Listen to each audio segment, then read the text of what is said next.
సిద్దిపేట జిల్లా గజ్వేల్లో అసంపూర్ణంగా ఉన్నటువంటి రింగ్ రోడ్ను స్థానిక బీజేపీ నాయకులతో కలిసి పరిశీలించారు ఎంపీ రఘునందన్ రావు. సీఎం రేవంత్ రెడ్డి నర్మెట్కు వచ్చినప్పుడు రింగ్ రోడ్ గురించి వివరించామన్నారు. సమస్యను పరిష్కరిస్తామని సీఎం సభాముఖంగా తెలిపినట్లు చెప్పారు. ఇక రింగ్ రోడ్డు పూర్తి కావడానికి 151 మీటర్ల భూసేకరణ పెండింగ్లో ఉందన్నారు. రైతు భూమి ఇవ్వకపోవడంతో రింగ్ రోడ్డు పనులు ముందుకు వెళ్లడం లేదన్నారు.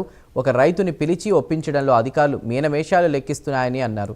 జిల్లా ఎంపీగా భూమి ఇచ్చే రైతుతో మాట్లాడతానన్నారు. ఒకవేళ రైతు భూమి ఇవ్వకుంటే చట్ట ప్రకారం చర్యలు తీసుకునే విధంగా కృషి చేస్తానని అన్నారు.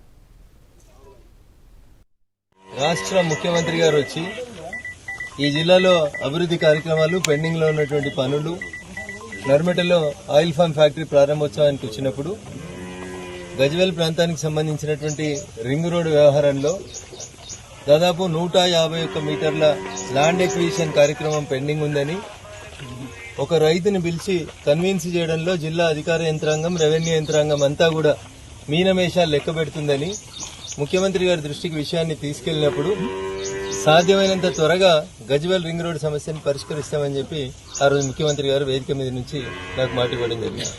దాంట్లో భాగంగా అసలు సమస్య ఎక్కడుంది, రైతులు ఎవరు, వారికి ఉన్నటువంటి ఇబ్బంది ఏందనేది కనుక్కోవడానికి ఈ రోజు రింగ్ రోడ్డు నిర్మాణ స్థలం ఆగిపోయినటువంటి ప్రదేశానికి వచ్చి స్థానిక మా నాయకులందరితో కలిసి ఆ స్థలాన్ని పరిశీలించడం జరిగింది.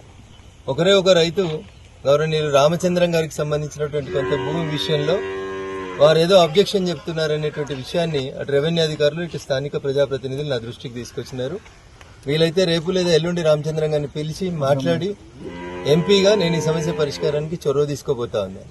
ఒకవేళ వారు అంగీకరించని పక్షంలో చట్ట ప్రకారం revenue authority recovery act revenue చట్టం ప్రకారం సెక్షన్ 123 గతంలో ఎట్లయితే ల్యాండ్ ఎక్విజిషన్ ఈ జిల్లాలో ప్రాజెక్టులు కట్టినప్పుడు ఇతర రోడ్లు నిర్మాణం చేసినప్పుడు రెవెన్యూ యంత్రాంగం భూమి ఏ రకంగా తీసుకుందో రేపు రామచంద్రం గారి విషయం లోపల కూడా ఒకవేళ వీరి సంప్రదింపులకి సమస్య పరిష్కారానికి వారు ముందుకు రాక సానుకూలంగా స్పందించక ఒకవేళ వారి సమస్య పరిష్కారం కోసం ముందడుగు వేయని పక్షంలో రెవెన్యూ యంత్రాంగానికి కలెక్టర్ గారి దృష్టికి తీసుకెళ్లి స్పష్టమైనటువంటి ఆదేశాలు ఇచ్చి రెవెన్యూ చట్టం ప్రకారం ఒకవేళ ఒక రైతు భూమి ఇవ్వకపోతే ప్రభుత్వ అవసరాలు ఉన్నప్పుడు ఏం చేయాలనో దాని ప్రకారం ముందుకు పోవాలని చెప్పి ఆర్డీఓ గజ్వేల్ గారికి ఈ సందర్భంగా చెప్పడం జరిగింది.